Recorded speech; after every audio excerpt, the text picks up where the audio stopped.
दोस्तों आज से हम स्टार्ट करेंगे एंगुलर ऑथेंटिकेशन सीरीज को कोड करना और इसके साथ में हम सेटअप करेंगे फायरबेस का प्रोजेक्ट। तो देखते रहिए इस वीडियो को। मेरा नाम है अनूप और आप देख रहे हैं यूएक्स ट्रेंड।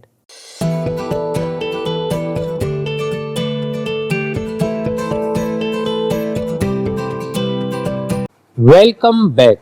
दोस्तों आज से हम स्टार्ट करेंगे एंगुलर ऑथेंटिकेशन सीरीज को कोड करना। तो मैंने उसका एक बेसिक प्रोजेक्ट यहाँ पे बना लिया है। इसमें अभी फिलहाल कुछ नहीं है, सिर्फ डैशबोर्ड का पेज है। ये प्रोजेक्ट मैं ऑलरेडी बना चुका था, तो उसी का डैशबोर्ड मैंने यहाँ पे मूव कर लिया है। और इस डैशबोर्ड में डेटा इसलिए नहीं आ रहा क्योंकि यहाँ पे एपीआई वही कॉल हो रही है उसी प्रोजेक्ट की, और वहाँ पे ऑथेंटिकेशन यूज हो रही है, तो इसलिए यहाँ पे डेटा नहीं आ रहा, पर वो अभी थोड़ी देर में आ जाएगा। तो फिलहाल मैं आपको दिखा देता हूँ कि हम कैसा बनाएंगे इसको। तो ये होगा इसका ऑथेंटिकेशन का लॉगिन पेज। उसके बाद जब हम लॉगिन कर लेंगे तो डैशबोर्ड पेज ऐसा आएगा, जो कि अभी हमारा ऐसा आ रहा है। और वो ऐसा इसलिए आ रहा है क्योंकि ये डेटा उसी एपीआई से आ रहा है, और अभी हम एपीआई को एक्सेस करने के लिए अनऑथराइज है क्योंकि उस पे हमने ऑलरेडी ऑथेंटिकेशन लगा रखा है, तो इसलिए डेटा हमें यहाँ पे शो नहीं हो रहा। तो अब हम इसका एक न्यू फायरबेस का प्रोजेक्ट बनाएंगे और अपना सारा डेटा वहां पे मूव कर लेंगे, तो यहाँ पे शो होगा। तो दोस्तों इसका सबसे फर्स्ट स्टेप हम क्या लेते हैं कि हम एक फायरबेस का न्यू प्रोजेक्ट क्रिएट करते हैं। तो हम चलते हैं फायरबेस की साइट पे।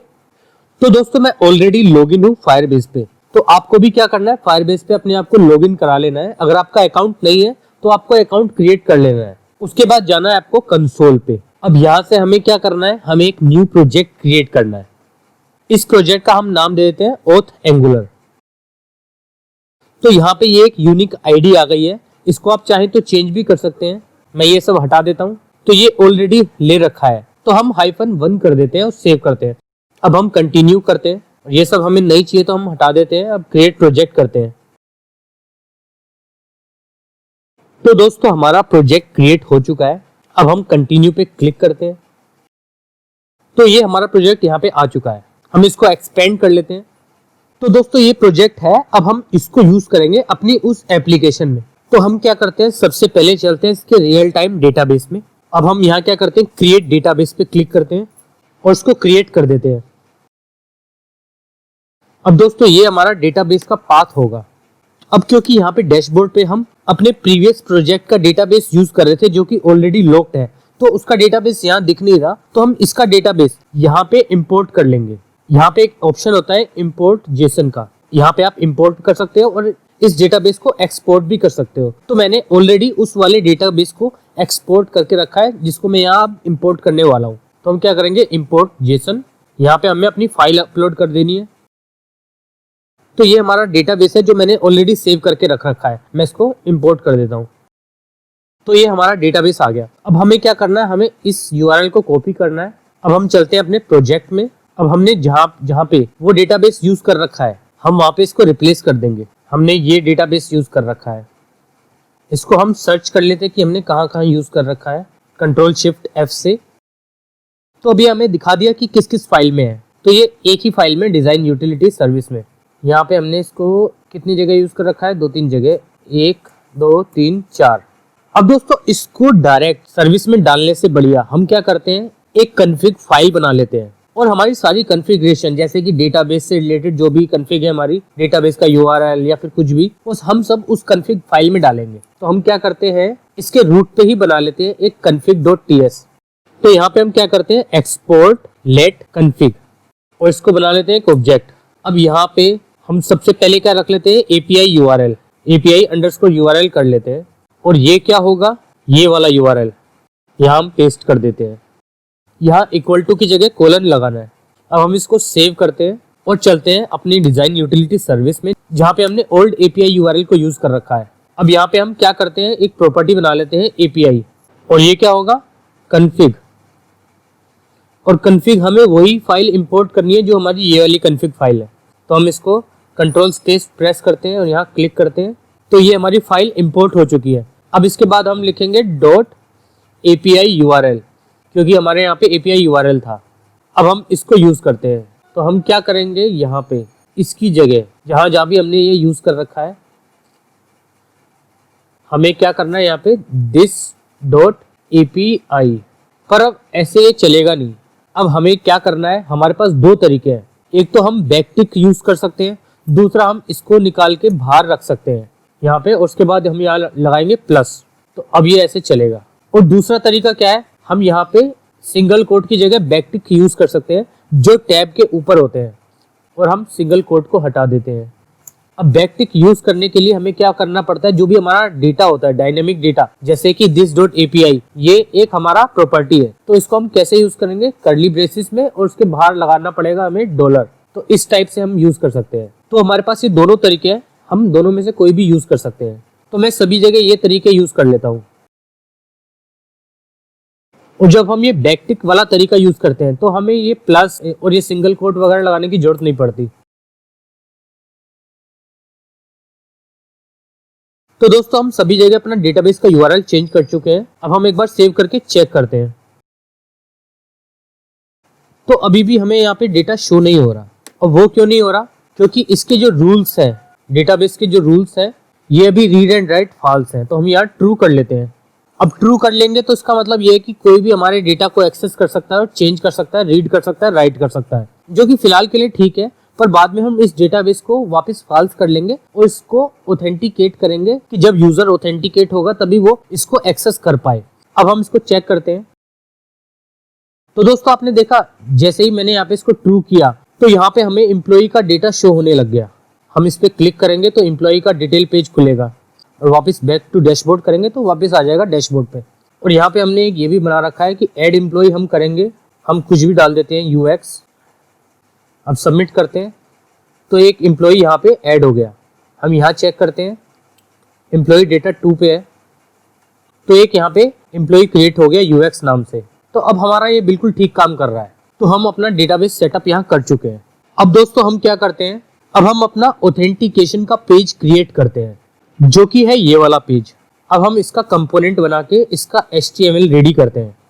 तो मैं क्या करता हूँ, ये जो लेफ्ट में जो सेक्शन है, ईमेल एड्रेस और पासवर्ड, साइन इन, ये सब छोड़ के बाकी सारी UI फास्ट फॉरवर्ड में क्रिएट कर लेता हूँ। और ये मैं आपको क्रिएट करके दिखाऊंगा क्योंकि हमें इसके साथ वर्क करना है। तो अब हम क्या करते हैं, कंपोनेंट क्रिएट करते हैं ओथ के लिए।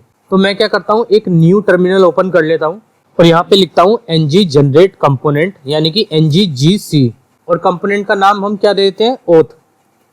अब दोस्तों मैं यहाँ पे लेजी लोडिंग यूज नहीं कर रहा हूँ क्योंकि हमारा इसमें मोटिव सिर्फ ऑथेंटिकेशन को सीखना है। तो दोस्तों हमारा कंपोनेंट क्रिएट हो चुका है और ऐप मॉड्यूल में रजिस्टर भी हो चुका है। यहाँ पे ये ऑलरेडी रजिस्टर हो गया क्योंकि हमने CLI से क्रिएट किया था। और दोस्तों इसमें मैंने already forms module, reactive form module, HTTP client module, ये सब इंपोर्ट कर रखे हैं। तो अगर आपने ये सब नहीं किए तो आप ये कर लेना।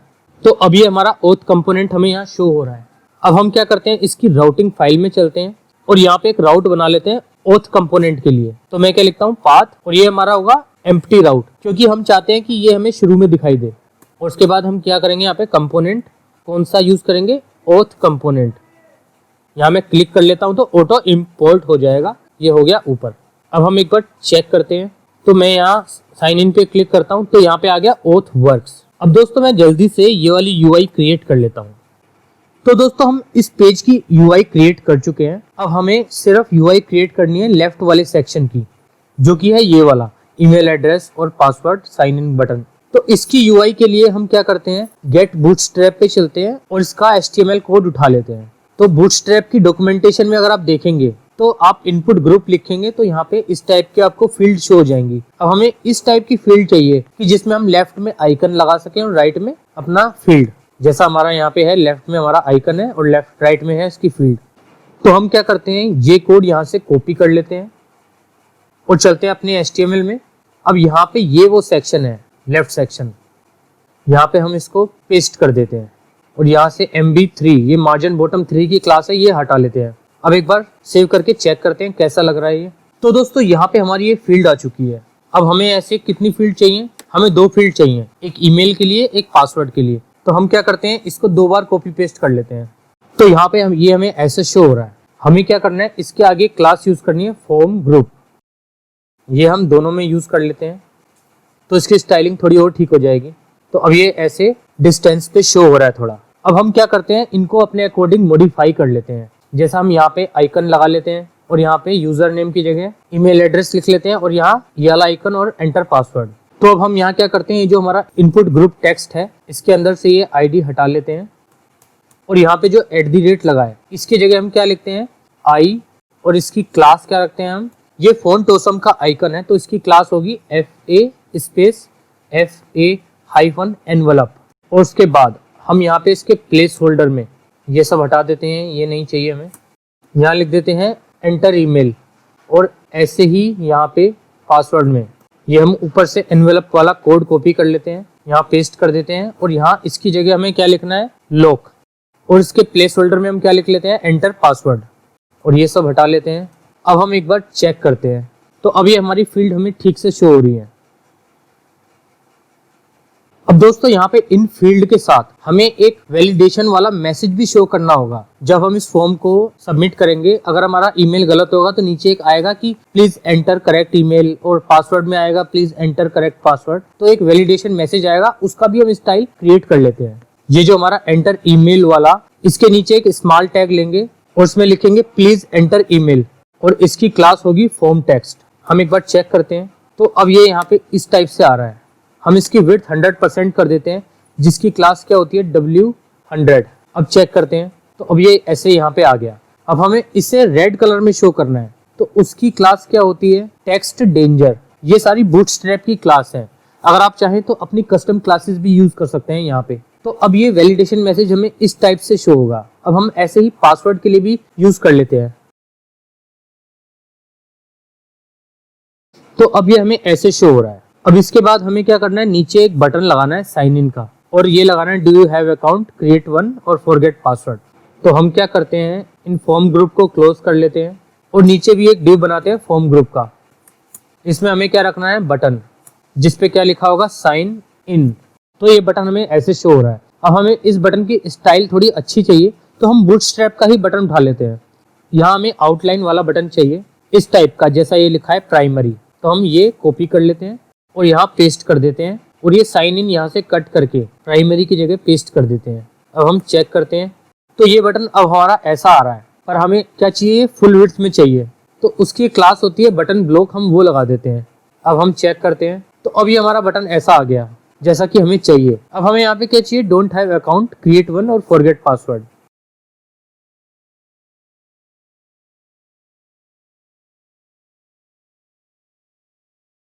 तो अब ये हमें इस टाइप से शो हो रहा है, तो ये ठीक है, हमें इसी टाइप से चाहिए। तो फिलहाल शुरू में हमें क्या चाहिए, ये नहीं चाहिए, तो हम फिलहाल इनको डिस्प्ले नन कर लेते हैं या फिर कमेंट कर देते हैं। तो दोस्तों हमारी UI क्रिएट हो चुकी है सेम एज इट इज जैसे हमें चाहिए थी। अब हम स्टार्ट करते हैं इसका कोड करना।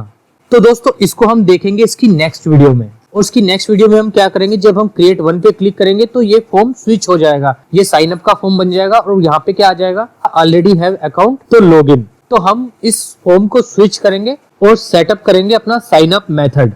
दोस्तों अगर आपको मेरी ये वीडियो पसंद आई हो तो आप इस वीडियो को लाइक करें और शेयर करें, और आप UX ट्रेंड को फेसबुक, ट्विटर और इंस्टाग्राम पे भी फॉलो कर सकते हैं। दोस्तों अगर आप न्यू है मेरे चैनल पे तो प्लीज मेरे चैनल को सब्सक्राइब करें। Thanks for watching, see you in next video. अगर आपको मेरी ये वीडियो पसंद आई है तो इस वीडियो को लाइक कीजिए और सब्सक्राइब कीजिए मेरे चैनल UX ट्रेंड को, ताकि मेरी नेक्स्ट टेक्नोलॉजी वीडियो का अपडेट आपको मिल सके।